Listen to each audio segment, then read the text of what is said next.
Oke, sudah terlihat ya. Terlihat, Pak. Terlihat, Pak. Eh, Suara yang saya terima kecil ya.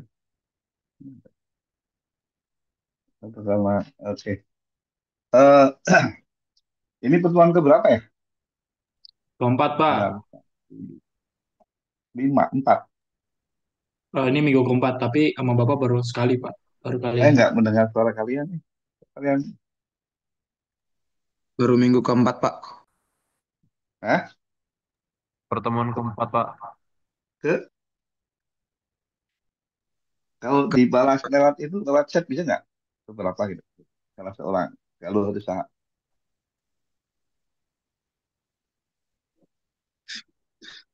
empat, oke. Jadi kalau saya tidak salah pada pertemuan dengan Pak Awang itu keberapa itu?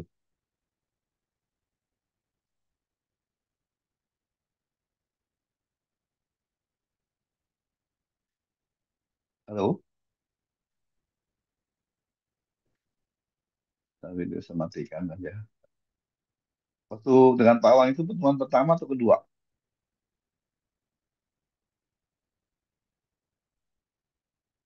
Halo? Suara saya terdengar.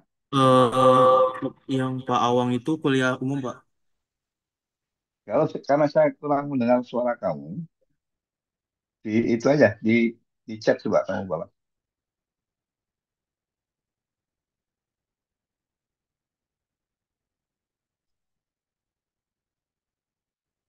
Ya itu minggu keberapa? Hari Jumat minggu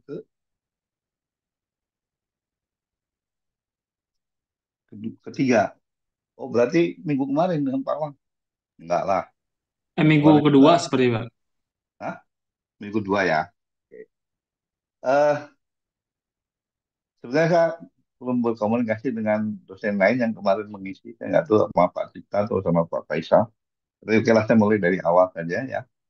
Eh, Kemarin kalau Pak Awang itu sebetulnya kan berbicara lebih banyak kepada geologi Indonesia ya.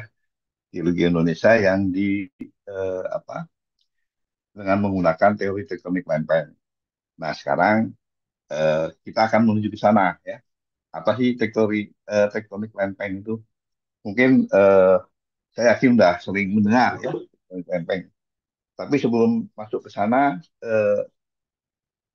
sebetulnya teori tektonik lempeng itu berkembang sejak tahun sekitar 60-an. Jadi belum lama, ya udah cukup lama. Tapi maksud saya jauh sebelum itu ya tahun abad ke 18, 19 itu kita belum menggunakan teori tektonik lempeng. Pernah ada yang mendengar eh, mengenal Bemelen, Van Bemelen? Halo? Yang ingin menjawab lewat chat aja coba. Saya perlu konfirmasi dulu. Anda kenal nggak Van Bemelen? Kenal maksudnya tahu siapa itu gitu.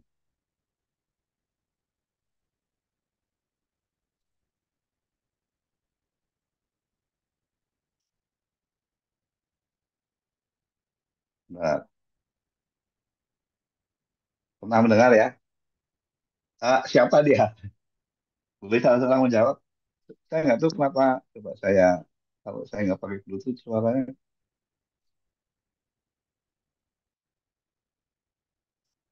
Ya, ya.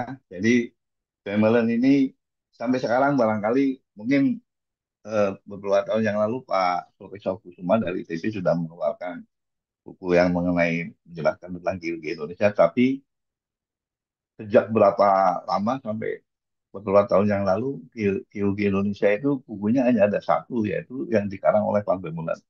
Itu tahun 1948.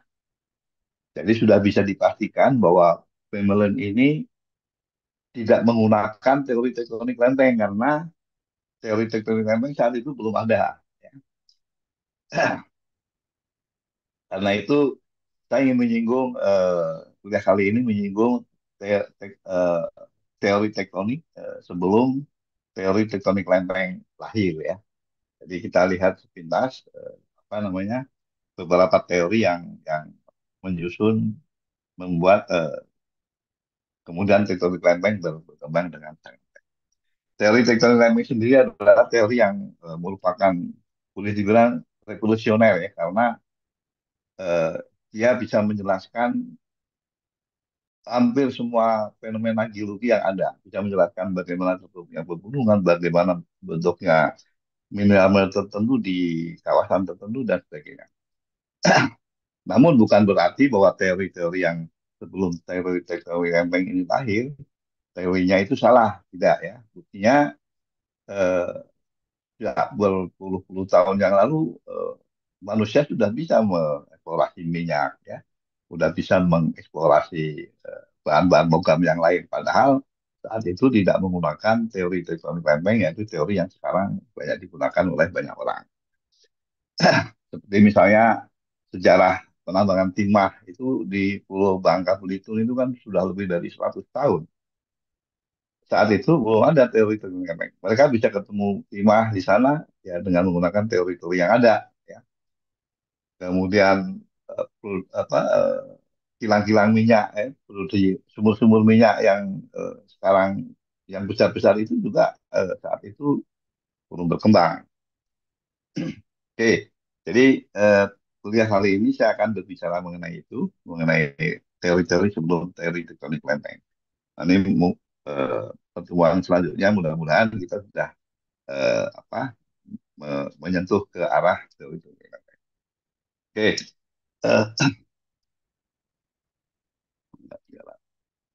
nah jadi kita mulai dengan definisi dulu ya. Jadi sebenarnya yang disebut tektonik itu hampir sama dengan kalau kita berbicara dengan struktur ya, struktur geologi. Hanya di sini eh, tektonik itu membahas sesuatu yang berskala besar. Ya, kita bicara tentang basin, ya, cekungan, bicara tentang palung, pegunungan, dan lain-lain. Berbeda dengan geologi struktur yang lebih skalanya lebih kepada skala singkapan ya. Kita bicara sesar dan sebagainya. Jadi pembahasannya hampir sama ya. Jadi geotektonik itu membahas bentuk atau pola dan perkembangan satuan tektonik dari kerak yang berskala besar ya, basin, palung ya, palung itu trench, pegunungan dan lain-lain ya. Jadi kalau dengar eh, kata tektonik ya tidak bisa lepas dari geologi struktur ya, karena bagian kecil dari tektonik itu tentu adalah geologi struktur. Nah, teori-teori tektonik sebelum pada dekade yang beberapa dekade yang lalu itu boleh dibagi menjadi dua paham, ya. Paham lah katakan, yaitu paham fiksistis dan paham mobilistis. Saat itu fiksistis itu adalah paham yang menganut bahwa bumi ini kan kita tahu bahwa bumi ini selalu dinamik ya, selalu bergerak dan ya. Bahwa bumi ini bergeraknya itu hanya vertikal, naik turun. Itu paham yang fiksistis. Jadi tidak bergerak ke kiri kanan, depan belakang, tidak bergerak secara lateral dan bergerak naik turun. Nanti paham mobilistis kebalikannya. Paham mobilistis itu paham yang menganggap bahwa pergerakan dalam bumi itu asal muasalnya pergerakan yang lateral, bergerak ke kiri, ke kanan, dan sebagainya. Kalau kemudian muncul ada pergerakan yang eh, sifatnya naik turun, itu adalah akibat dari bergerak yang lateral tadi. Demikian juga yang fisikis, ya. Jadi asal muasalnya pergerakan bumi itu naik turun. Kalau kemudian nanti ada pergerakan yang sifatnya lateral itu adalah karena konsekuensi dari pergerakan naik turun tadi. Ini eh, berkembang cukup lama ya. Kalau kita lihat tahunnya Spencer itu mengemukakan teori kontraksi itu pada tahun 1877 ya, sekian abad yang lalu, 2 abad. Kemudian ada yang disebut sebagai hipotesis ekspansi benua, itu oleh Heisenberg, agak lebih baru tahun 1930-an. Kemudian teori undasi ya, eh, eh, oleh Steele, Harman, dan ini yang dipakai oleh Van der Meulen, harusnya ada Van der Meulen itu ya, yang dipakai Van der Meulen untuk menjelaskan geologi Indonesia. Jadi Van Bemmelen menjelaskan habis seluruh wilayah Indonesia. Kalau kamu lihat, mungkin belum pernah melihat ya bukunya Van Bemmelen itu cukup tebal dan itu ada 2 jilid. Itu menjelaskan geologi dari seluruh Indonesia dari Aceh sampai Papua sana dengan menggunakan teori undasi. Nanti kita akan melihat sepintas apa itu kontraksi, teori yang bagaimana itu teori kontraksi dan undasi seperti apa, ekspansi benua dan sebagainya. Kemudian yang juga terkenal geosinkline tahun lebih baru 59.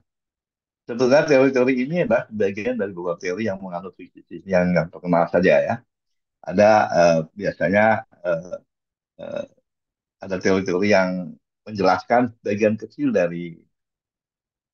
Nah, pada umumnya teori-teori sebelum tektonik lempeng ini menjelaskan secara parsial, jadi sorry, sebab bagian. Jadi tidak menjelaskan satu fenomena, tapi fenomena yang lain tidak. Berbeda dengan tektonik lempeng itu bisa menjelaskan hampir semua apa fenomena geologi yang ada, terbentuknya pegunungan, terbentuknya lembah, dan ya hampir semua lah ya.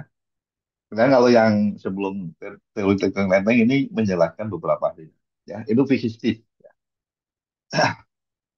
Oh ya, kalau ada yang mau bertanya, selagi saya menjelaskan, tulis aja di apa di chat atau eh, raise hand ya, raise hand unjuk tangan.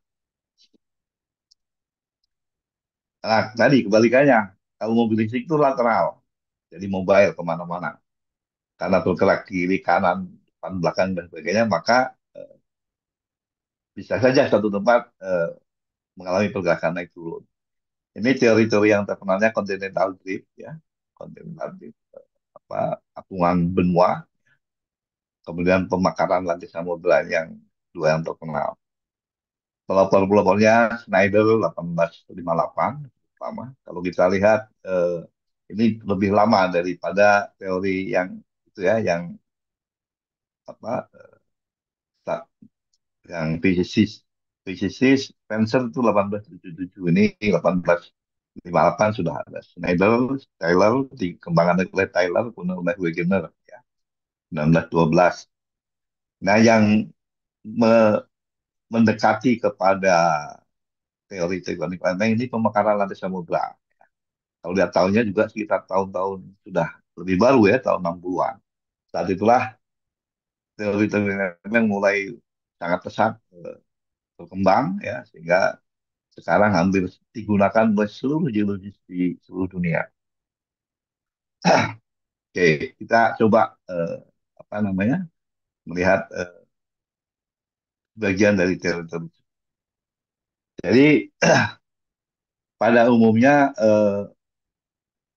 orang-orang yang mengemukakan teori-teori tektonik itu berawal dari melihatnya rangkaian pegunungan. Ya. Di dunia ini kan banyak rangkaian pegunungan yang eh, me- berada di bagian-bagian dunia yang lain, ada Ural, Appalachian, dan sebagainya. Nah, karena keinginan tahuan untuk menjelaskan bagaimana asal-usul dari pegunungan ini, sehingga di tempat ini ada pegunungan, tempat lain tidak. Atas atas keinginan tahuan itulah kemudian muncul teori-teori yang mungkin pada saat itu sifatnya seperti spekulatif ya. Tapi itulah cikal bakal dari teori-teori tektonik ya. Jadi awalnya eh, ya itu tadi yang saya mau lihat bahwa melihat rangkaian pegunungan seperti Himalaya, Alps Himalaya, Appalachian, Ural, itu kan pegunungan-pegunungan yang sangat panjang ya. Kalau lihat gambar ini yang warna tanah yang berwarna ini yang rangkaian-rangkaian pegunungan. Nah, atas dasar eh, keinginan tahuan itulah kemudian muncul spekulasi-spekulasi teori yang pada akhirnya nanti memunculkan teori-teori yang tadi saya sebutkan. Ada ekspansi benua, ada apa, pemekaran lantai samudra dan sebagainya. Ya. Oke, nah kita coba lihat ini. Ini salah satu teori fisikis ya, teori yang menganut pada pergerakan yang vertikal naik turun, yaitu hipotesis kontraksi. Ini dikembangkan oleh Spencer ya tahun 77, kemudian juga oleh Kelvin. Kalau kalian ingat Kelvin ini mungkin ingat temperatur Kelvin ya. Nah, ini menganggap bahwa bumi ini sebagai sumber panas, mesin panas yang melepaskan energinya pelan-pelan.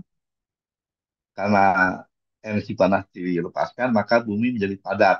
Ya, padat. Bagian bumi yang tadinya agak mungkin nggak cair, tapi punya viskositas itu melepaskan energi menjadi padat dan saat itulah terbentuk vulkanisme dan diatropisme. Vulkanisme mungkin tahu ya, eh, timbulnya gunung-gunung api. Kalau diatropisme diatropisme ini adalah proses pembentukan pegunungan dan lipatan, sesar, lipatan dan sesar, sama aja sebenarnya dengan tektonik. Ya. Kemudian karena makin panas makin dilepaskan, jadi makin dingin, makin padat dan sesuatu kalau kehilangan panas itu mengkerut. Ya, Eh, ya, kita bisa lihat bahan-bahan yang bisa kita lihat lah kalau panasnya hilang mengkerut. Nah, kerutan-kerutan ini eh, membuat lipatan dan sesar. Jadi ini yang mengkerut bukan benda-benda yang kecil, tapi kerak bumi ya, kerak bumi mengkerut sehingga terbentuk lipatan. Ini dikemukakan oleh itulah kemudian muncul rangkaian pegunungan yang di kemudian yaitu sedikit mengenai kontraksi. Jadi karena dilepaskan panasnya dia kerak bumi terkontraksi. Ya. Karena kontraksinya ini membentuk lipatan-lipatan dan besar. Sebagai contoh apa ya kalau benda yang eh, analoginya ya kalian bisa lihat lah kalau benda yang tadinya panas kemudian eh, makin kering atau kalau kita lihat di tanah-tanah lempung itu kan kalau kemarau retak-retak ya seperti itulah ya. Jadi tapi ini dalam skala yang besar skala kerak, kerak bumi ya.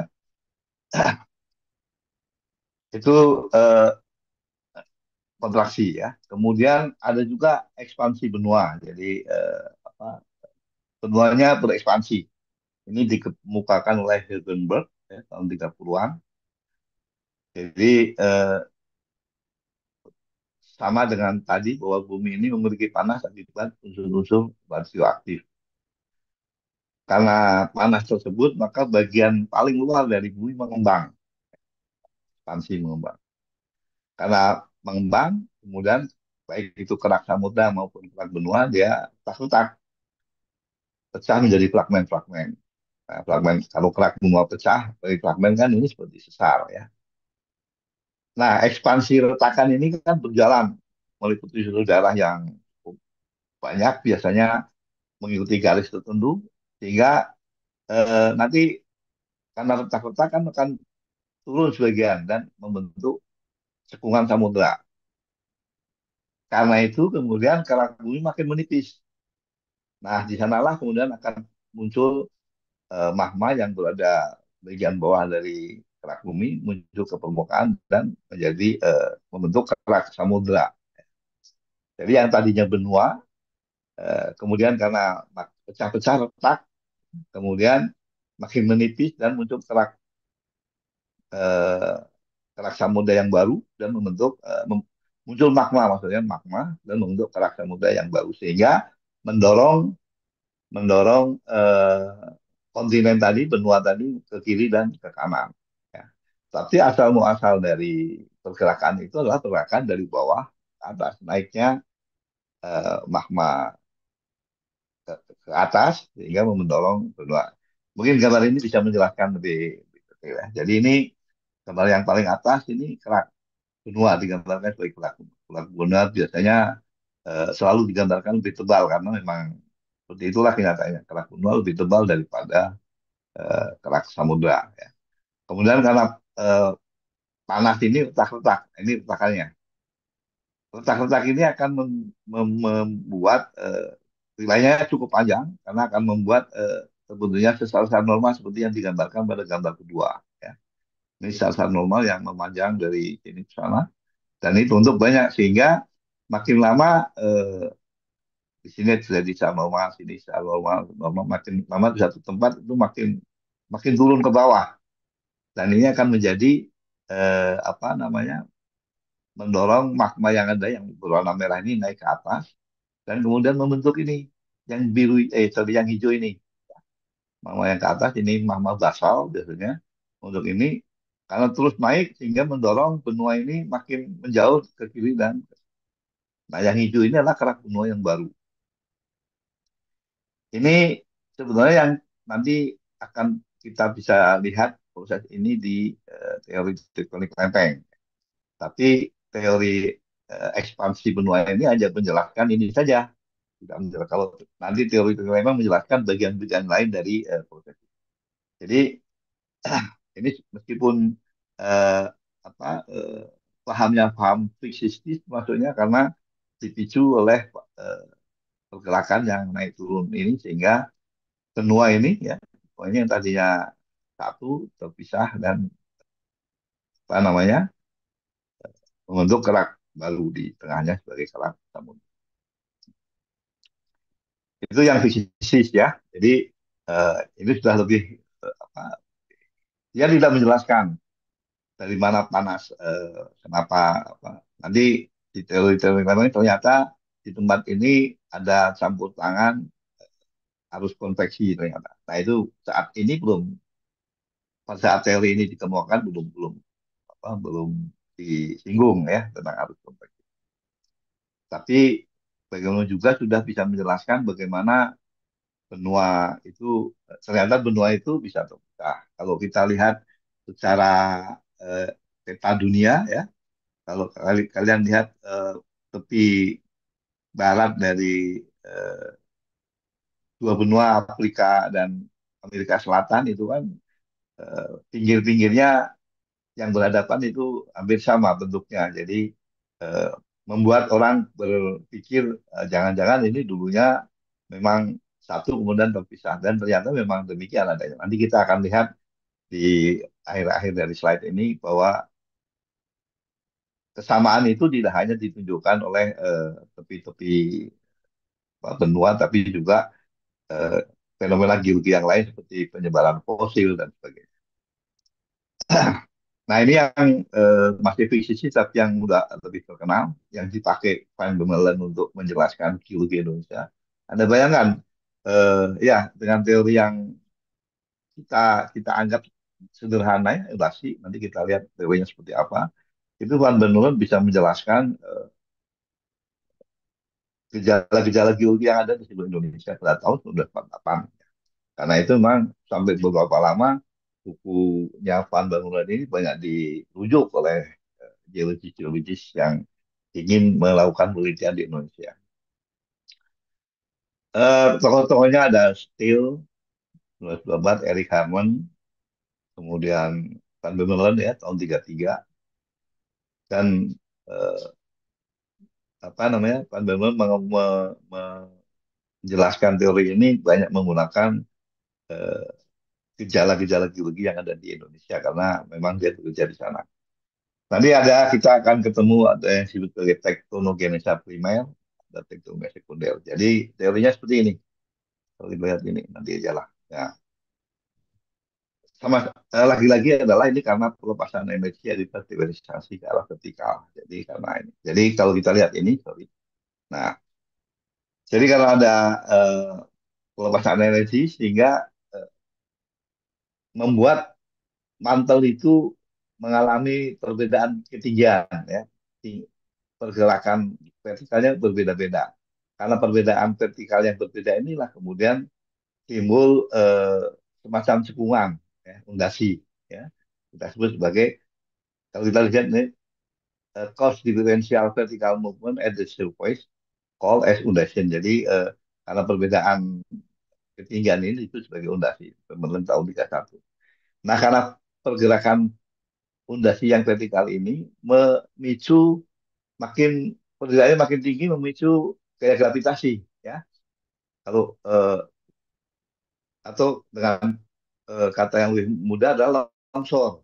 Makin tinggi makin longsor. Nah, longsor ini kan gerakannya lateral. Ya, ya ini kemudian bukan skala yang besar ya, bukan longsor perbukitan yang lokal, tapi apa fenomena yang sangat regional, gitu. Nah, ini disebut sebagai gravity tektonik. Sebenarnya gravitasi, tapi kita sebut itu sebagai tektonik karena mengibatkan nanti fenomena-fenomena yang lain. Nah, sepanjang pergerakan tadi, maka di tempat-tempat tertentu muncul hal yang sama. Ya. Terjadi perpindahan secara lateral dari beberapa bagian dari benda yang besar tadi. Nah, ini nanti kita bagi menjadi dua. Ada yang disebut sebagai primary tektonogenesis, ada yang disebut secondary tektonogenesis. Dan primary yang tadi ya. Kemudian yang eh, muncul besar-besar tadi eh, kita sebut sebagai secondary. Eh, nah, ini gambarnya seperti ini. Ini eh, gambaran potongan dari dunia, bumi ya. Kemudian ini digambarkan yang hitam ini adalah kerak samudra, kemudian selebihnya ini yang tebal, ini kerak benua. Karena ada ini eh, apa, panas yang naik ke atas, membuat terjadinya perbedaan ketinggian di sini, ya, perbedaan ketinggian yang mana itu memicu adanya apa undulasi ya, undulasi sama saja.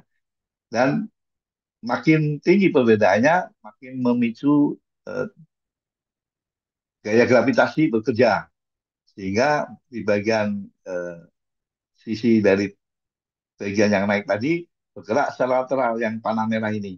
Panah merah ini adalah karena adanya gravitasi. Nah, pergerakan lateral inilah yang kemudian juga membuat fondasi tempat lain. Ini disebutkan di sini menjelaskan daerah mana ini. Di sini ada Jepang, ya, Laut Jepang, Manchuria, Mongolia, jadi di sekitar Asia Timur sana, Tenggara dan sebagainya. Jadi dia menjelaskan kenapa muncul ada lautan di sini, itu karena ini, karena apa? Teori undasi ini. Nanti di slide berikutnya, Van Bellen menjelaskan Selat Makassar dengan menggunakan teori ini. Itu contoh itu ya. Ini mungkin bisa menjelaskan lebih banyak. Yang paling atas disebutnya Euclid inclinal ya. Ini kita lihat ada cekungan yang sangat besar ya. Karena cekungan ini kemudian eh, makin tinggi, makin rendah, ya, perbedaannya makin besar sehingga memicu ini pergerakan yang kiri kanan ini. Pergerakan kiri kanan ini juga akan memicu benda undulasi yang baru. Demikian seterusnya ya. Nah, ini yang paling atas masih umurnya masih apa muda ya, geosinggungan embrio bang. Lalu yang paling bawah sudah sangat kompleks ya, undulasinya sudah terbesarkan, sudah muncul bagian-bagian tertentu magmanya sudah naik ini. Sorry bukan magma, tapi ini ya magma ya, karena apa udah yang naik sehingga sudah kondisinya sudah maju ya, sudah maju. Ini juga menjelaskan oh enggak daerah tertentu. Kurang lebih seperti ini, teori undasi ini. Dan ini masih fisik ya, pun ada gerakan-gerakan ini. Ini Van Bellen mencoba diambil dari bukunya Van Bellen mencoba menjelaskan eh, Selat Sulawesi, ya, Selat Sulawesi Selatan, di Sulawesi Selatan untuk dengan menggunakan teori tadi, ya. Yang paling atas ini yang bin embrio, yang paling bawah itu sudah maju, sudah kondisi sekarang. Jadi yang di embrio ini kita melihat ada apa undasi yang sangat besar, yang kemudian dengan perkembangannya makin makin ke bawah makin kompleks. Ya. Kalau kita lihat ini apa, nggak jelas soalnya, tapi jelas ini yang menjelaskan Selat Makassar. Jadi ini bagian dari Sulawesi Selatan dan sebagainya. Oke, itu undasi ya. Ada pertanyaan sampai sini?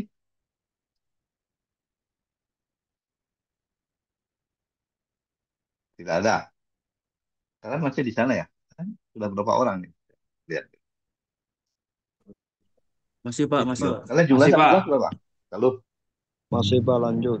Hah? Masih, Pak. Ya Pak, Satu kelas kalian berapa? Kelas A ini jumlahnya satu kelas tuh ada sekitar 36. 30? 36 Pak. Oh, jadi udah Tapi kalau lebih yang besar ya. ambil matkul Ini kan ada tektonika saya tiga kurang puluh tahu Pak. dua Mungkin tinggal sekitar 34 39. kayak Pak. Aku dikurangin yang Nanti berapa saya namanya? nggak tahu apakah kalian Ya perlu Pak? absen. Kalian ini di mana ini? Kata dari kalian di rumah atau di kampus? Iya Pak? Kalian di kampus di rumah. Tadi pagi ada kuliah nggak? Ada, Bang. Hah? Tadi pagi ada Pak. Ada. Berarti sebagian besar dari kalian ada di kampus ya. Iya betul Pak. Nanti saya apa kalian nanti absen saja di ruang itu gedung satu, di gedung satu ya kuliahnya. Absennya ada di mana di gedung satu, itu absen aja yang menghadiri ini. Nanti saya telepon Pak siapa itu saya lupa petugas baru biar kalian diizinkan. Ya kalau ya, oke Maaf Pak. Untuk ya. yang kebanyakan udah pada pulang Pak. Oh udah pada pulang. Iya Pak. Nggak apa-apa nanti minggu depan kalau kita ini. Baik Pak. Ini tadi fondasi sekarang geosinkline.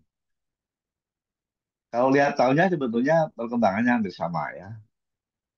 Masing-masing seorang menggunakan teori fondasi, seorang geosinkline tahun 1813 sampai 18 malah lebih lama ini ya. Eh, pada saat fondasi digunakan juga masih banyak orang-orang yang masih menggunakan teori geosinkline ini. Sama saja hampir sama. Apa kalau tadi lebih banyak kepada proses naiknya panas, kalau geosinkline ini akibat di pinggiran benua itu kan eh, ada awalnya mungkin digunakan ondasi seperti yang Pak Bermun, tapi makin lama karena bagian yang rendah itu pasti akan menerima sedimen dari erosi di bagian-bagian yang lebih tinggi ya. Jadi jalur panjang pada pinggir benua yang terus-terus menurun akibat akumulasi sedimen. Maka cekungan ini akan makin dalam, makin sempit, ya, dan sehingga tidak stabil. Dan ini berkaitan dengan proses pembentukan pegunungan atau lebih dikenal dengan orogenesa. Jadi orogenesa itu adalah proses pembentukan pegunungan. Ini dikemukakan oleh James Dana, James Hall, ya, eh, dengan menggunakan pegunungan Appalachia di Eropa sana untuk mengembangkan teori ini. Sebenarnya secara umum hampir sama, hampir sama. Dilihat sajalah teori ini berkembang seperti apa. Ini menjelaskan eh, teori geosini secara umum. Jadi dalam teori ini ada tiga suksesif fase ya dari geosinklinal disebutnya sebagai geosinklinal cycle, yaitu siklus geosinklinal sedimentasi, tektogenesis, orogenesis. Nanti dari orogenesis ini kan, orogenesis tadi kan pembentukan pegunungan. Makin ada pegunungan, sedimentasi makin terbentuk di tempat lain, maka ini berulang ya, sedimentasi, tektogenesis, orogenesis. Penelitiannya disediakan pada di pegunungan alpin. Kemudian nanti kita akan mengenal istilah miogeosinklinal dan eugeosinklinal. Kalau eh, geosinklinal itu adalah non vulkanik, sedangkan yang eugeosinklinal itu adalah yang vulkanik, jauh dari yang dari keraton ya. Miogeosinklinal adalah non vulkanik geosinklinal atau dekat dengan keraton. Keraton itu tahu nggak kalian? Keraton itu kerak benua, Kraton. Kerak benua itu Kraton. Sehingga kalau ada geosinkline di situ itu non vulkanik. Sedangkan yang geosinkline adalah vulkanik geosinkline, jauh dari keraton. Eh, Indonesia ini kan menurut kalian kalau keraton itu adalah inti kerak benua, Indonesia ini terletak di keraton atau di ini? Coba jawab lewat chat apa aja.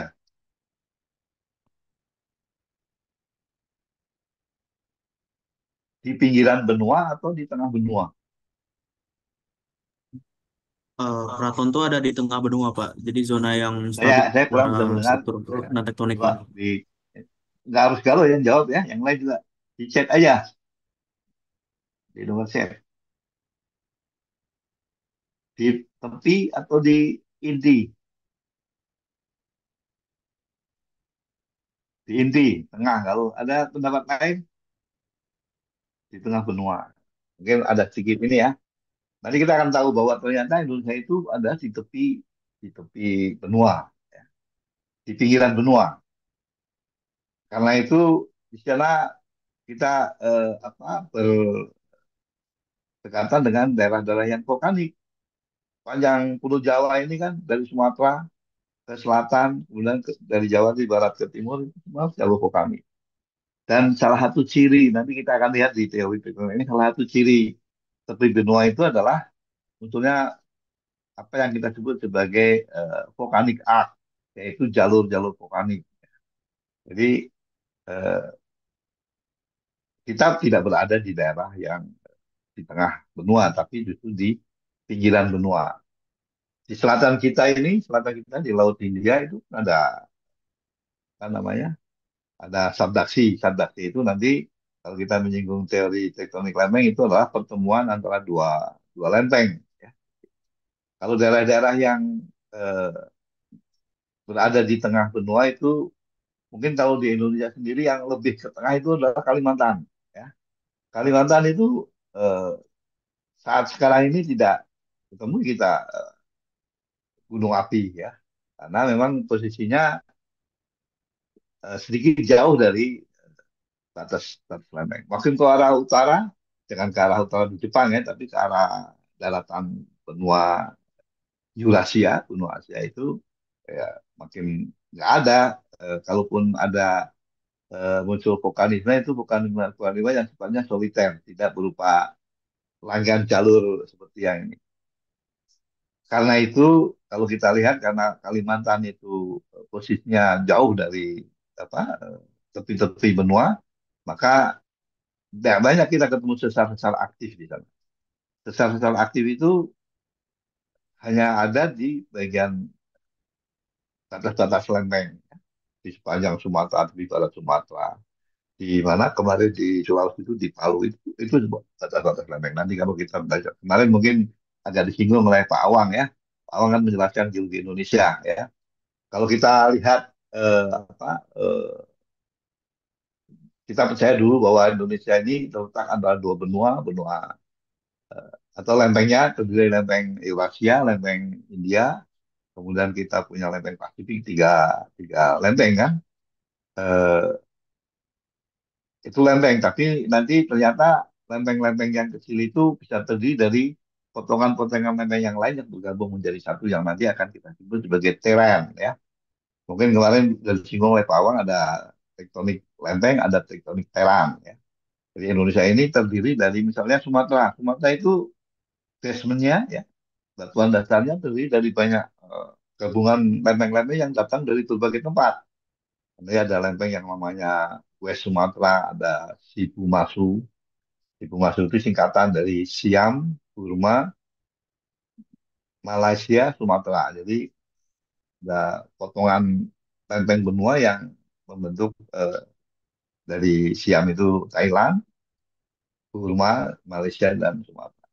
Ada lempeng Woyla ya, itu semua adalah teran sebetulnya. Tapi nanti itu nanti ya setelah tektonik lempeng. Kita kembali ke teori geosinkline. Jadi ada cycle geosinkline yang yaitu sedimentasi, tektogenesis dan orogenesis. Orogenesis itu sedimentasi Anda tahu kan? Ya sedimen-sedimen. Tektogenesis ya apa proses tektonik. Kalau orogenesis lebih spesifik lagi ya itu pembentukan pegunungan. Prosesnya bisa karena tektonik, bisa karena hal yang Oke, jam berapa sekarang? Karena puasa jadi sudah apa? Enggak. Nah ini seperti ini, salah ya. Eh Teori geosinkline ini ada geosinkline yang besar ya, temuan besar.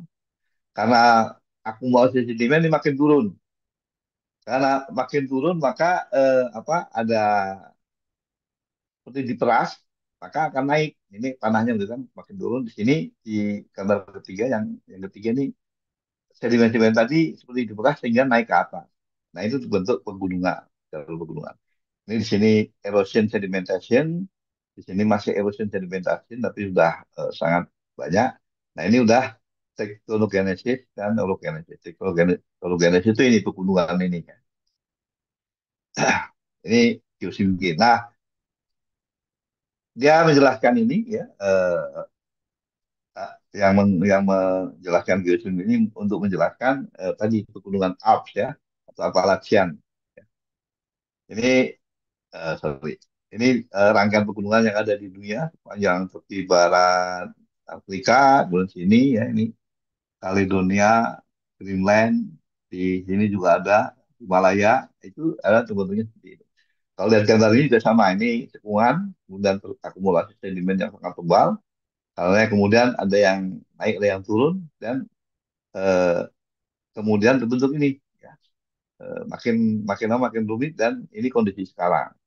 Jadi sudah ada sedimen, sudah ada granit malah ya. Granit ini magma yang naik. Di sini mungkin belum ada ya.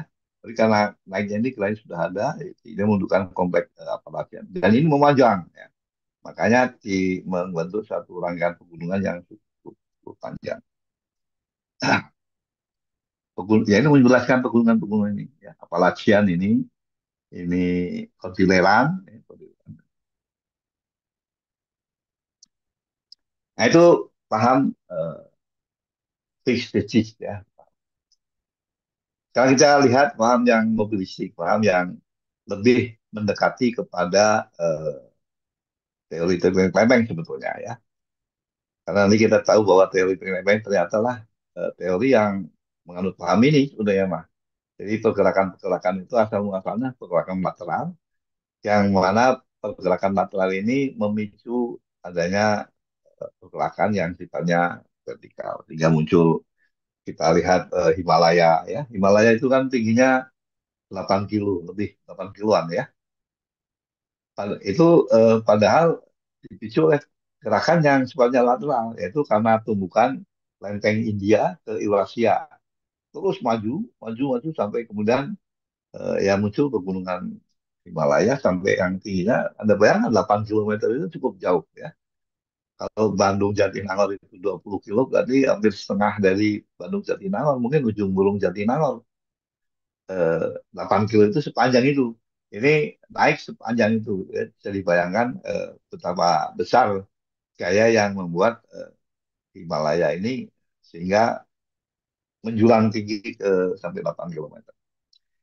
Ini ada beberapa, ada dua aja ini yang saya sebutkan ya. Ini dua perbandingan yang kiri fixation, fixistis ya. Eh, apa namanya? Undasi tadi, Gaussian sorry. Dan yang ini yang mobil listrik Vision itu ya yang produk airnya atau yang paling mutakhir ya tektonik lempeng ya. Jadi kalau di sini kita lihat menjelaskan pegunungan dengan cara seperti ini kan. Tapi di teori tektonik lempeng ternyata berbeda ya, berbeda. Pegunungan itu terbentuk karena adanya tumbukan dua air dan sebagainya. Sama-sama menghasilkan. Tapi dengan teori yang kita anggap ini sudah tidak up to date lagi, ternyata geologi zaman dulu juga bisa menghasilkan banyak sumber daya yang ada sumber daya logam, sumber daya energi dengan teori yang saat ini kita anggap ya dalam tanda petik salah, padahal sebetulnya ya tidak salah-salah banget ya. Toh ternyata teori yang kita anggap salah tadi bisa bisa menemukan banyak sumber daya yang ada.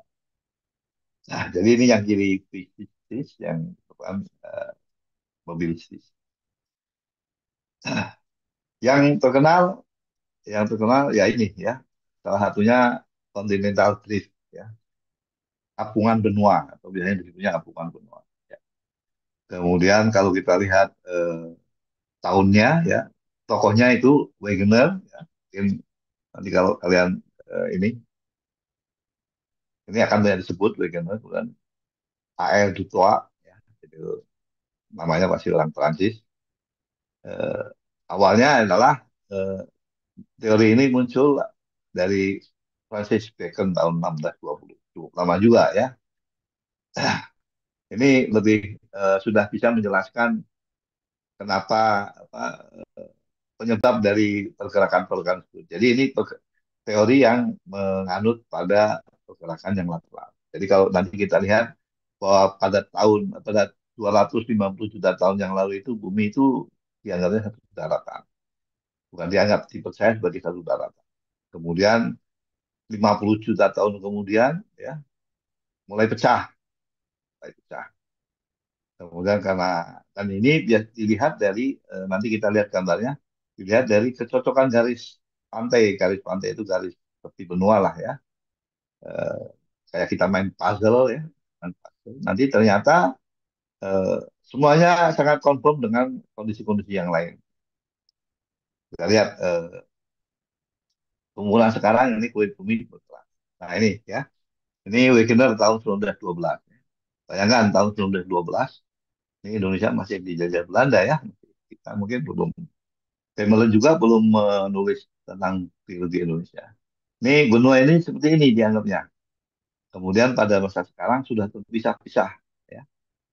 Awalnya membuat ini nih, melihat garis pantai ini, garis pantai apa Amerika Selatan dengan Afrika.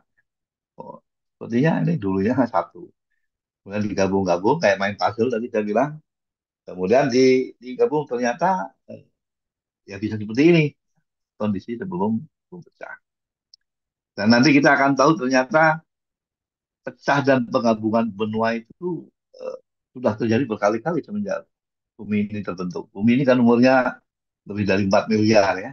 Nah, sejak 4 miliar sampai sekarang itu benua itu pecah, gabung sudah berkali-kali. Nanti kita lihat ada sejarahnya. Ada namanya benua Kolombia, ada benua-benua yang lain ya. Nah, di pojok kiri bawah dari gambar yang kanan ini kita lihat ada apa namanya? Di sini kan ini profil ini nih.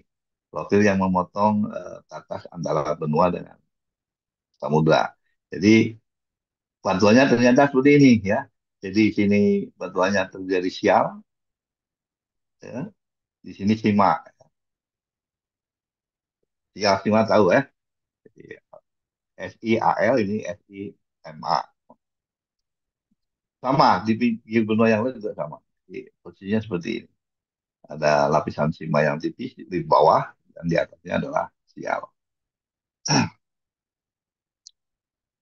Nah, ternyata rangkaian yang digabung-gabung seperti yang di gambar sebelah kiri ini setelah dilakukan penelitian lebih lanjut mengandung zona fosil yang sama ya. Seperti misalnya ini fosil yang warna kuning ini, South Amerika dengan Afrika itu ternyata ada zona yang memang zonanya menerus ya. Penyebaran fosil ini ya. Ini ada di sini. Saya tidak familiar dengan namanya, tapi yang penting bahwa ini zona yang di mana daerah ini mengandung fosil yang sama dengan umur tertentu. Ini juga Afrika, India, Antartika. Jadi di Antartika kita punya zona fosil seperti ini, di Indonesia ini kalau kita gabung-gabung ternyata zona ini menerus. Demikian juga yang hijau ini ya, dari Australia, Antartika, kemudian ini hampir semuanya ada ya, di South Amerika ada, di Afrika ada, dan juga yang biru ini. Ini kasusnya sama dengan Pulau Jawa, Sumatera, dan Kalimantan ya. Dulu itu kan satu itu bukan karena terpisah dan bergerak kiri kanan ya, tapi karena memang eh, muka air laut sangat turun jauh sehingga karena laut di selat selat apa itu antara Sumatera Kalimantan, Selat Kalimantan itu nggak dalam sehingga laut susut lautnya sangat banyak dan timbul daratan di antara itu. Sehingga dan itu bisa dibuktikan bahwa kalau kita lihat faunanya misalkan fauna-fauna itu kan ada di tempat-tempat tertentu saja karena memang dulu bukan gajahnya nyebrang misalnya tapi memang di Jawa ada gajah, di Sumatera ada gajah itu karena memang pernah suatu saat mereka menjadi daratan semuanya karena lautnya bukan karena seperti yang sekarang dijelaskan oleh Wegener ini. Itu tahun 1912 ya belum ada teori-teori kan karena teori ini hanya menjelaskan bahwa ini pernah bergabung, tapi tidak mekanisme bergabungnya seperti apa penyebabnya saat itu belum bisa dijelaskan. Kenapa kenapa misalnya ini Afrika dengan Afrika dengan Amerika Selatan kok bisa terpisah? Ini yang membuat terpisahnya itu apa? Teori Wegener ini belum bisa menjelaskan penyebabnya. Ini Wegener tahun 2012. Nah ini lebih ini paling atas itu kondisi eh, posisi benua-benua pada tahun 200 eh, pada 200 juta tahun yang lalu. Kemudian ini 135 sampai akhirnya yang paling bawah ini sudah hampir seperti yang sekarang 50 juta tahun yang lalu. Sumatera sudah ada, bisa sudah ada, Afrika dengan Amerika Selatan dan bisa jauh. Dan memang nanti di teori-teori lain ini dibuktikan bahwa di tengah-tengah antara Afrika dengan Amerika Selatan ini memang ada apa yang disebut sebagai pemekaran nanti samudra. Ini baru 200 juta tahun yang lalu. Padahal umur bumi itu miliar ya, eh, 4 miliar, sehingga panjang miliaran tahun itu juga telah terjadi seperti ini. Karena nanti ternyata di sini juga benua-benua ini kalau lihat posisi di mana ada apa pemekaran lantai samudra itu beberapa bagian akan gabung jadi satu. Nanti akan pecah lagi, gabung lagi, pecah lagi. Nah, selain tadi teori yang dikeluarkan oleh Wegener, ada teori yang lebih baru ya. Kalau lihat tahunnya ini udah mendekati kepada munculnya teori tektonik lempeng tahun 61, 62, yaitu pemekaran lantai samudra. Bedanya di sini Hess, Diaz, dan sebagainya itu sudah menjelaskan bagaimana benua-benua itu bisa mengapung ke kiri ke kanan berjalan sehingga terpisah dan sebagainya. Jadi mekanismenya sudah dijelaskan. Jadi ternyata ada arus konveksi yang muncul di tempat-tempat tertentu yang nanti kita sebut sebagai MOR, Mid Oceanic Ridges atau hubungan tengah samudra. Tempat di mana di situ terbentuk nanti apa terbentuk kerak-kerak yang baru, kerak-kerak samudra yang baru, sehingga mendorong mendorong nanti kita lihat gambarnya mendorong kontinen yang ada di dekatnya makin makin menjauh. Nah ini dianalogikan seperti yang gambar sebelah kiri kita kalau kita memasak air ya, masak air ini kompor, kemudian ini besar, maka akan ada arus konveksi. Arus konveksi itu arus panas ya, maka akan bergolak kan airnya. Nah pergerakan itu seperti ini, di tempat yang paling panas akan bergerak ke tempat yang dingin sehingga bentuk arus koleksi seperti ini. Ini sama dengan kejadian di bawah permukaan di dekat ini yang kita sebut MOR tadi, ada arus koleksi seperti ini. Ini arus koleksi yang disebabkan oleh panas yang timbul mungkin karena ada radioaktif, karena dan mungkin ya karena radioaktif, karena makin ke bawah makin panas dan sebagainya sehingga arus koleksi ini terbentuk. Dan bentuk arus konveksi ini kemudian membuat magma naik. Jadi di dalam teori pemekaran lantai samudra ini sudah dijelaskan bagaimana mekanisme dari eh, benda-benda tadi bergerak. Ini mudahnya seperti ini, Pak. Kalau kita taruh apa ya benda yang mengapung, papan, papan di sini pasti papan itu akan bergerak yang jadi ke kiri, yang jadi ke kanan karena ada arus. Ini ya peristiwa fisika biasa saja sebetulnya ya. Nah, ini gambar yang sama sebetulnya. Ini eh, continental block sebetulnya atau kerak benua, lempeng benua yang satu. Kemudian karena di bawahnya ada arus konveksi, maka arus ini akan membuat ini makin tipis sehingga terbentuk seperti ini, ya. Ini makin dalam sehingga terbentuk ini dan memisahkan samudra ini, sorry, memisahkan kontinental ini yang satu ke kanan, satu ke kiri. Dan di sini bukan nanti diterapkan teori geosidbrid bisa saja ya. Tapi seperti itu. Ini konsep yang dikemukakan oleh Holmes ya, tahun jauh sebelum tahun 60, tahun 2000, tahun 1928. Jadi ada arus konveksi yang ada yang di dalam. Ini sama saja, sorry. Ini nggak disebutkan mana kontinen mana ini, tapi ini disebutkan di sini ada MOR, Mid Oceanic Ridge. Ini kontinen di sini. Ini tentu kalau ada Mid Oceanic Ridge, ini oceanic ya. Ini ada kontinen nggak digambarkan ya, apa ya. Mungkin di sana ada ketemu dengan apa lempeng lain terjadi tren. Nah, arus konveksinya seperti ini. Kalau di MOR arus konveksinya seperti ini main ke atas ya lingkarannya. Kalau di tren di palung itu ke bawah.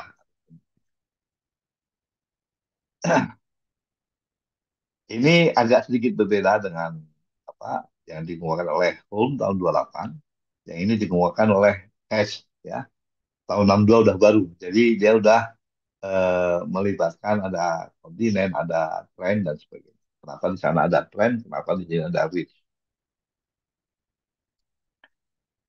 Nah ini lebih lebih lebih mudah dipahami lagi.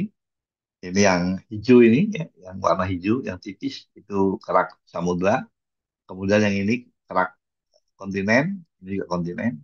Di antara dua kontinen ini dulunya satu, ya, dulunya satu. Kemudian karena ada ini magma yang naik ke atas, membentuk kerak baru, membentuk kerak yang hijau yang baru, sehingga mendorong benua ini makin ke kanan, benua ini makin ke kiri, ya, dengan panah ini. Nanti di sini karena di sana ada di sebelah kiri ini, ya, sebelah kanan paling kanan itu nggak digambarkan ada NOR yang lain juga, maka kerak yang hijau ini juga bergerak ke kiri, yang ini bergerak ke kanan, ya, karena didorong oleh ini ya, akan jadi tumpukan tumpukan lempeng atau kerak samudra dengan kerak samudra. Ini jadi palung juga. Nanti kita akan lihat ini tipenya apa kalau di dalam teori tectonic lempeng.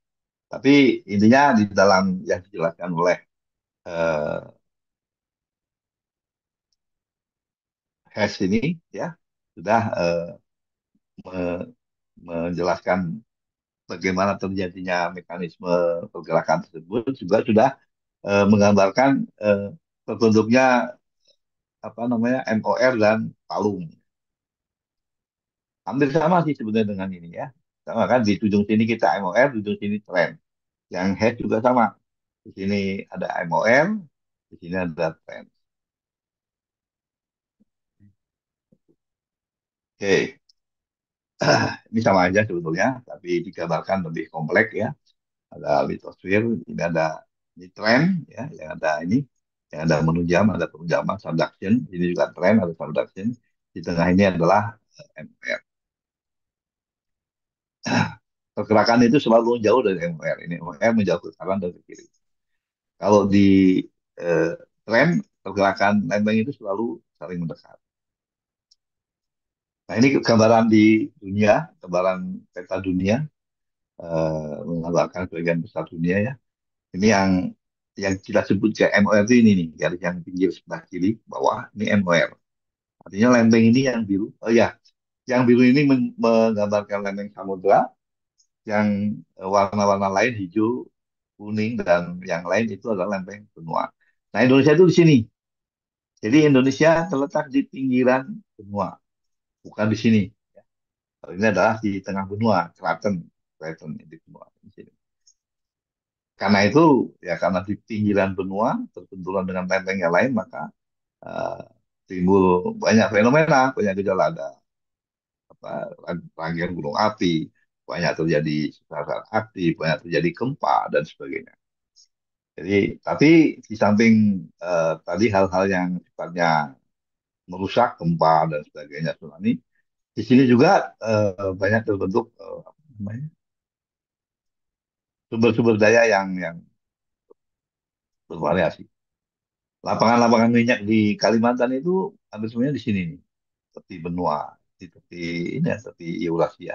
Ini kalau secara global disebutnya sebagai Blok Sunda. Ya. Kalau ini secara global adalah Eurasia. Ini Australia. Ya. Jadi di sini ada MON, sebelah sana ada tren. Jadi kalau kita tarik garis penapang dari sini nih, karena saya ke arah sana, timur laut, maka ada MON, tadi ada tren. Nah, ini ada pegunungan, ya, pegunungan bawah laut ini. Ini adalah ternyata MOR yang sudah mati. Jadi ini kan panjang, apa MOR itu kan apa zona yang memanjang ini juga sama. Dulu sebelum sebelum batu ini masih aktif ya, berarti pergerakan lempeng itu yang ini ke kanan, yang ini ke kiri. Ini karena letaknya di sorry, di lintang, di bujur 90 derajat east, maka disebutnya sebagai 90 east ridge. Jadi punggungan 90 derajat. Ini hampir sama, hampir derajat dengan 90 derajat koordinat ya. Bujur. Sama ya. Jadi ini hampir ini batas antara biru dan apa? Biru dan hijau ini semuanya adalah eh, subduksi ya. Jadi sebelah sini ini Jepang ya, Filipina. Ini juga sama, antara hijau dan biru adalah subduction atau palung. Ya. Ini yang disebut sebagai active margin, active margin ya. Jadi karena batas yang sifatnya aktif. Ada juga passive margin seperti yang di Australia ini. Ini di Australia bagian selatan ada batas hijau dan biru, tapi tidak aktif. Jadi batasnya ya bukan berupa sama-sama bergerak ke arah tertentu sama ini yang hijau sama ini. Tapi ini berbeda. Nanti kalau kita menyinggung ke arah tektonik lempeng akan melihat panah-panah pergerakan dari lempeng mana. Ya, itu teori-teori yang ini, teori-teori yang berkembang, sekilas saja beberapa yang mengawali teori tektonik lempeng. Nah, tapi kan nggak ada pertanyaan ya, kita lanjut saja. Oh, sudah 1 jam. Target saya tadi 1 jam sebelum, tapi nggak apa-apa. Ini tinggal sedikit lagi.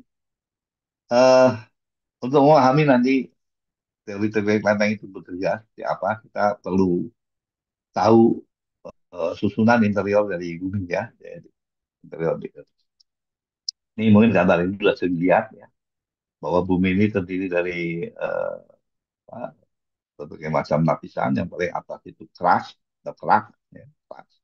Kemudian ada mantel, ada core, ada inner core dengan kedalamannya ya, 30 meter, 2.900 dan inner core. Dengan sifat-sifatnya, rocky itu paling padat, di sini plastis, ya, plastis dengan unsur-unsur utamanya MgF, Al. Tadi kan ada sial. Sial itu Si sama Al. Kalau itu Sima, Si sama magnesium. Kemudian ini ada korn, sifatnya bukan plastis tapi liquid. Liquid itu artinya cair. Dan inner core, solid tentu. Tentu kita tahu makin ke bawah makin panas, makin ke bawah berat jenisnya makin besar dan sebagainya. Nah, orang tahu seperti ini, kenapa orang bisa tahu kedalaman inner core itu 5.200? Dan ini adalah berkat dari geofisika. Jadi, geofisika adalah apa, mendeteksi struktur bawah permukaan dengan menggunakan alat-alat tertentu. Ini juga sama, eh, lebih lebih detail barangkali dengan apa, dengan jarak-jaraknya. Jadi jari-jari bumi itu sekitar 6.000 kilometer. Kemudian ini kita tahu dari geofisika ya. Kemudian ini bagian ini, kalau kita zoom seperti ini, ada bagian yang disusun oleh oceanic crust, ada bagian yang disusun oleh continental crust. Mungkin pada saat geologi fisik dulu, Anda mengenal ada diskontinuitas mohrofisik. Jadi mohrofisik itu batas antara ini. Nanti ada mohrofisik, discontinuity, ada Gutenberg di sebelah bawah lagi, discontinuity dan sebagainya. Di sebelah kiri ada ketebalan-ketebalan yang umum. Jadi kalau eh, apa namanya continental class itu bisa sangat tebal sampai 50-70 ini sekitar 30-an lah ya. Eh, ada nama-namanya mesosfer ya itu sifatnya tentu tinggi, tinggi tekanan. Kemudian astenosfer di bawah kerak ini panas, weak itu lembek, plastis. Dan litosfer itu ya brittle, rigid dan nanti juga kita akan tahu ada apa, litosfer, apa, atmosfer yang di atas litosfer apa? Di atas berarti apa? Atmosfer ya, atmosfer. Kita lihat juga, nah ini sama ya. Jadi eh, dari ini inner core, outer core, mantle, asthenosfer, dan yang paling atas itu adalah litosfer. Perlu diingat bahwa litosfer itu adalah merupakan terdiri dari kerak, mantel bagian atas yang padat. Jadi mantel itu pada umumnya memang klasis, tapi bagian paling atas itu padat. Nah, kerak sama litosfer ini gabung jadi satu, kita sebut sebagai, eh, sorry, kerak sama mantel bagian atas yang padat ini menjadi satu, menjadi litosfer. Nah, bawah litosfer itulah aktinosfer, yang mana batasnya adalah merupakan apa tadi? Batas atenosfer dan litosfer adalah moholofis, ya, moholofis, batas moho. Ini skalanya tidak sesuai ya, di, digambarkan sembilan rupa, tidak sesuai, maksudnya ketebalan segini, ini ketebalannya kan mungkin 5 kali, tidak 5 kali, tapi sebetulnya lebih. Kali ini sifat-sifat itunya terhadap densitasnya ya, jadi makin ke bawah ini makin tebal, makin besar ya, setelah sini makin besar, dari 2,2 di keras, di inner core itu udah sampai di atas 10. Di sebelah paling kanan, bagian batuan umumnya ya, silisi rock, ya, andesit, basal dan sebagainya, itu yang membentuk keras tentunya. Kemudian nanti upper mantle itu peridotik, ekologis, olivin dan sebagainya, mineral-mineralnya itu. Ini sifat-sifatnya terhadap respon terhadap gelombang seismik ya. Jadi ini adalah paling kanan ini bagian dari bumi, kemudian ini lapisan-lapisannya, dan ini lagi-lagi dideteksi oleh geofisik ya. Jadi di bagian ini apa, wave velocity-nya, apa, kecepatan gelombangnya sekitar 6 yang sampai 8. Makin ke dalam kecepatannya makin makin tinggi ya. Kemudian juga ada tempat-tempat yang bisa dilalui S wave dan P wave ya. S wave itu secondary, P wave itu kalau jadi gempa itu kan ada gelombang P, gelombang S ya. Tapi di bagian outer core ini karena liquid ya nggak bisa gelombang S lewat. Jadi yang bisa menembus di sini hanya gelombang P-nya saja. S dan P ini sebetulnya kan gelombang, orang menyebutnya primer dan sekunder, tapi sebetulnya eh, awalnya bukan demikian. P itu adalah, S itu shear wave, jadi gelombang apa, transversal. Kalau ini P wave itu gelombang longitudinal, gelombang, kalian tahu kan transversal itu yang seperti apa, longitudinal seperti apa. Jadi gelombang yang penjalanannya sejajar dengan simpangannya, ada yang penjalannya tegak lurus dengan simpang. Ini sifat-sifat dari ini gelombangnya ya. Saya kira itu ya. Nanti mudah-mudahan minggu depan kita bisa bicara tentang lebih mendekati kepada teori-teori lain, tapi belum ya. Masih kita bicara banyak hal yang apa namanya, membuat kenapa teori-teori lain berkembang sangat pesat pada awal-awal kemunculannya. Kalau tadi kita lihat kan, undasi itu berkembang sampai berpuluh-puluh tahun kan, sampai 100 tahun masih dipakai. Perkembangannya ya seperti itu saja, tapi berbeda dengan teknik yang lempeng ya. Dari awalnya tahun 60-an sampai tahun 70 itu sudah berkembang sangat pesat sehingga bisa menjelaskan hampir semua gejala geologi yang ada, bisa menjelaskan bagaimana terbentuknya palung, bagaimana terbentuknya rangkaian vulkanisme, bagaimana di tempat-tempat ini banyak gempa, di sana tidak, ya. Bagaimana hidrokarbon itu terbentuk, kenapa terakumulasi di sini dan sebagainya. Oke, saya kira itu. Tapi sebelumnya barangkali ada pertanyaan. Saya stop aja. Nah, ada pertanyaan? Saya buka lagi. Halo? Tidak ada.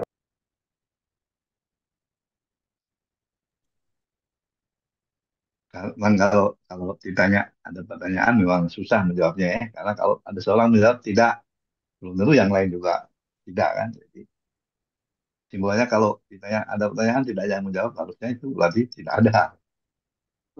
Ada yang mau bertanya? Pak, Tidak juga. kalau Pak Ya, mau izin nanya bentar ya sih Pak dari saya. bisa lebih keras? Eh, saya mau nanya Pak. Ya, Oke, cuma satu pertanyaan aja. Tadi kan di foto tuh ada perpotongan antar benua gitu ya Pak, dari berapa ya, tahun sampai berapa tahun itu memecah sampai yang sekarang. Pertanyaan saya waktu saya ngelihat perpecahan itu kan hanya semata-mata hanya foto ya, bukan hanya video simulasi. Yang ingin saya tanyakan itu adalah bagian yang kita tahu itu selama saya belajar tektonika, kalau Papua itu kan datang dari Gondwana. Dulunya di bagian Australia dia naik ke atas. sebentar, sebentar. Saya Kem- kurang menangkap suara Anda. Saya, saya coba nggak menggunakan ini ya, nggak oh menggunakan ya boleh, apa boleh Pak, namanya. boleh Pak. Saya menggunakan ini nih. Bluetooth coba saya bentar. Nanti diulang ya. Kamu ngomong sekarang. Oke, halo, halo. Dengar nggak Pak? Bentar. Coba. Halo Pak. Nah, lebih jelas. Oke, Oke, ulangi, ulangi. pertanyaan saya itu ini Pak. Kan tadi Bapak menyebut apa menampilkan beberapa foto jutaan tahun tuh pergerakan Ya, lempeng benua yang dari baik. dulu menyatu sampai Ah, sekarang ah, sepertinya seperti yang kita lihat di globe. ya, Nah, eh, tadi tuh yang kemarin minggu-minggu lalu yang saya pelajari kan kita belajar kalau bahwa salah satu pulau dari Indonesia tuh Papua tuh berasal dari Gondwana. Nah, kalau hmm, saya lihat tadi dari pembentukan tadi tuh, pembentukan lempeng tadi tuh hanya berupa foto aja, nggak berupa video. Jadi kan saya masih agak sedikit bingung gitu. Nah, pertanyaan saya itu adalah bagaimana pulau seperti Jawa sama Sumatera itu bisa terbentuk? Apakah dari emang pergerakan dari lempeng Asia yang dari atas itu atau dari mana, Pak? Itu sih yang saya masih ya. agak Oke, hmm, mungkin mungkin nanti eh, karena sih harus kita jelaskan dengan teori teknik lempeng, ya. Jadi kalau kita lihat ini aja Pulau Sumatera, ya, Pulau Sumatera. Pulau Sumatera itu kan sekarang kita punya rangkaian pegunungan dari utara ke selatan, dari barat laut ke tenggara, kemudian ada cekungan, ada dan sebagainya. Nah, di bawah cekungan-cekungan itu kan ada yang disebut sebagai basement, ya, batuan dasar. Ya, batuan dasar, dasar dari cekungan itu kan batuan dasar. Nah, ternyata batuan dasar itu pada Mesozoikum, pada Paleozoikum, jadi jauh sebelum itu, sekitar 200-300 juta tahun yang lalu, itu eh, dia terdiri dari potongan-potongan benua yang dulunya pecah. Gondwana itu kan eh, apa nama benua pada suatu saat, ya, dia pecah. Pecah nanti pecahannya kan kita kasih nama-nama yang lain. Sedangkan Gondwana sendiri adalah pecahan dari apa yang kita sebut sebagai dulu Laosia, ya, dari Gondwana. Laosia pecah jadi Gondwana sama apa. Nah, nanti Gondwana itu pecah, menyebar kemana-mana. Nah, nanti ada karena proses tektonik lempeng juga pecahan ini gabung-gabung lagi. Nah, Sumatera eh, itu terdiri dari apa namanya? Atau gini aja lah. Saya mungkin saya gambar ini, saya tampilkan ininya Pak Awang ya. Sebentar saya cari dulu. Eh, gambarnya Pak Awang kemarin, biar kamu tahu.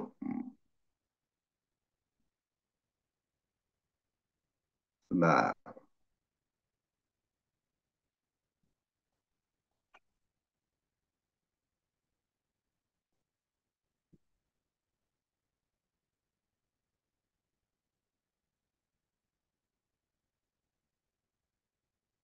saya cari dulu ya.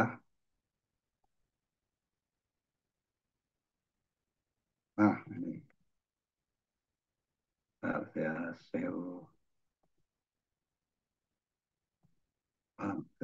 share ini dulu ya, saya slide. Ini seharusnya menjelaskan ini dengan teori-teori lempeng, tapi ya karena kita belum belajar ke sana. Nah, udah kelihatan? Udah, Pak. Udah ya. Ini gambarnya pawang nih, ya. Jadi yang digambarkan sini warna-warna yang berbeda, ya. Ada Sumatera, West Sumatera Block, Sibu Masu yang tadi saya sebutkan, ya. Kemudian ada ini Siti itu apa West Malaysia, Indochina. Warna-warna yang beda. Atau di sini di Jawa ada Southwest di Jawa dan Kalimantan ada Southwest Borneo. Ini adalah yang kita sebut sebagai teran. Yang mana teran-teran itu adalah merupakan potongan dari lempeng-lempeng tadi. Jadi semua ini berasal dari Gondwana, dari Gondwana. Ya. Eh, Anda tadi mengatakan Papua itu dari Gondwana, bukan dari Australia. Dari pecahan di bawahnya itu loh, Pak. Kalau Iya, nggak salah. Eh, itu sih yang saya dengar dari Pak, kalau tidak salah dari Pak siapa? Pak Amir kalau tidak salah. Pak Amir. Jadi memang ada beberapa potongan yang eh, dari apa Gondwana maupun potongan dari lempeng-lempeng yang lain. Tapi pada umumnya, termasuk juga Kalimantan apa? Ini kalau kita lihat nih, eh, Papua itu kan ini ada 15 17. Kalau kita lihat sini apa namanya apa, Bang, oh sorry, Banggestu, Bandasi, Bandasi. Ini Australia ini. Jadi kalau kalau nggak salah, mungkin nanti kita lihat di geologi Indonesia ya. Papua itu eh, mungkin dari Gondwana, tapi itu di paling paling bawah. Tapi kita bergerak ke sini saja. Ini yang kita sebut sebagai Eurasia atau lebih lebih lebih detail lagi ini adalah blok Sunda ya, blok Sunda. Jadi bagian blok Sunda itu bagian dari benua Eurasia ya. Nah, blok Sunda itu ternyata memang terdiri dari banyak banyak banyak ini, banyak apa namanya? Banyak teren. Teren itu adalah potongan dari potongan-potongan tadi. Ini kita seperti ini. Eh, Susah juga menjelaskan karena kita belum menginjak ke sana ya. Pulau Buton, Sulawesi lah ya. Sulawesi itu adalah gabungan atau Buton lah yang lebih kecil. Gabungan dari beberapa blok gabung jadi satu dan membentuk Pulau Sulawesi, membentuk Pulau Buton. Sumatera juga sama ya. Basement ini gambar basement ya, bukan bukan basement. Jadi dasar dari cekungan di Sumatera.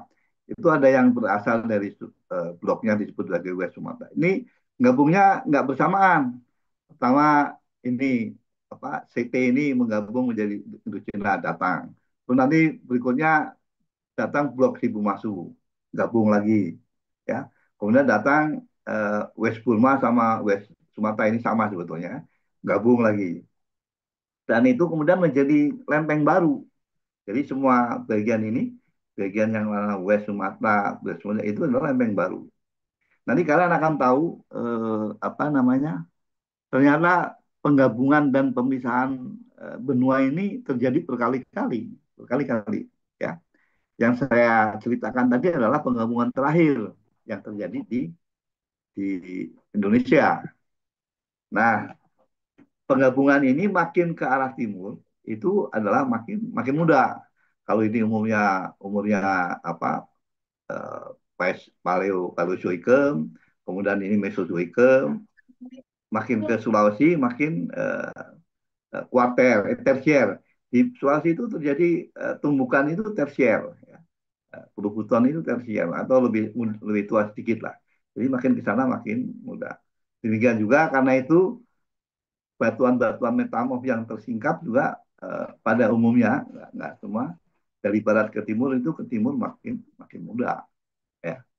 Jadi eh, saya kesulitan menjelaskan bagaimana dia kemudian menggabung karena kita belum sampai ke sana. Tapi nggak apa-apa, bagus. Muncul pertanyaan itu. Nanti mungkin pada pertemuan-pertemuan berikutnya kita bisa ini. Ke jawab. Apa tadi yang nanya deh? Cukup dijawab, Pak. Ya, ya Noel ya, Noel. Iya, betul, Pak. Oke, yang lain. Jadi seperti itu. Nanti saya ya mudah-mudahan pada kuliah-kuliah berikutnya nanti bisa bisa tanpa saya harus menjelaskan, Anda sudah bisa merangkai sendiri kenapa seperti itu. Terutama ada yang ngambil geologi Indonesia nggak ada ya? atau bukan kalian ya? Mungkin satu angkatan nggak yang geologi Indonesia? Enggak ya. Beda, Pak. Enggak Pak, itu angkatan 22. Tapi nanti nggak apa-apa lah kalaupun kita juga aneh harusnya geologi Indonesia itu menjadi mata kuliah wajib tapi kok menjadi mata kuliah pilihan. Ya aneh saja kan harusnya kalian semua tahu bagaimana Indonesia itu tektoniknya seperti apa. Oke, masih ada. Nanti nanti Noel kalau di pertemuan pertemuan berikutnya saya belum menjelaskan itu kamu ingetin aja ya. Pak Oke, mau Pak. menanyakan yang dulu saya tanyakan belum terjawab. Oke. Iya, Pak. Saya nggak Oh, belum bisa Pak. menjawabkan semua karena kalau saya jelaskan sangat panjang karena menyangkut tektonik lempeng yang kita belum sampai materinya ke sana. Ya, nggak Oke, apa-apa, Pak. Makasih, Pak. ya. Yang lain masih ada? Oke, kalau nggak ada saya kira eh, kita udah 1 jam lebih ngomong nih. Kalian nggak pernah ngomong. Jadi kita tutup saja ya. Nanti mengenai absen ya, kita bicarakan minggu depan aja lah absen yang absen yang sekarang biar bisa dilakukan pada minggu depan. Baik kalau nggak ada saya nanti saya share ini ya. Saya nggak tahu saya agak gagap dengan lift Unpad. Nanti kalau ini lift saya gagal untuk mengupload materi ini saya saya kirim ke Galuh saja ya. Biar Galuh nanti yang menyebarkan ke kalian lewat grup-grup WA yang ada. Oke, ya begitu Galuh. Ya, mana Galuh? Siapa Galuh. nanti Oke lah, kita tutup saja. Terima kasih perhatiannya. Semoga apa yang kita pelajari hari ini bisa bermanfaat, bisa menambah wawasan kalian, terutama di dalam memahami tektonik lempeng nanti dan khususnya memahami kita ya. Assalamualaikum warahmatullahi wabarakatuh. Selamat berpuasa, selamat berbuka. Assalamualaikum warahmatullahi wabarakatuh. Makasih, Terima kasih, Pak. Pak. Salam. Pak? Terima kasih, Pak. Terima kasih Terima kasih, Pak. Pak.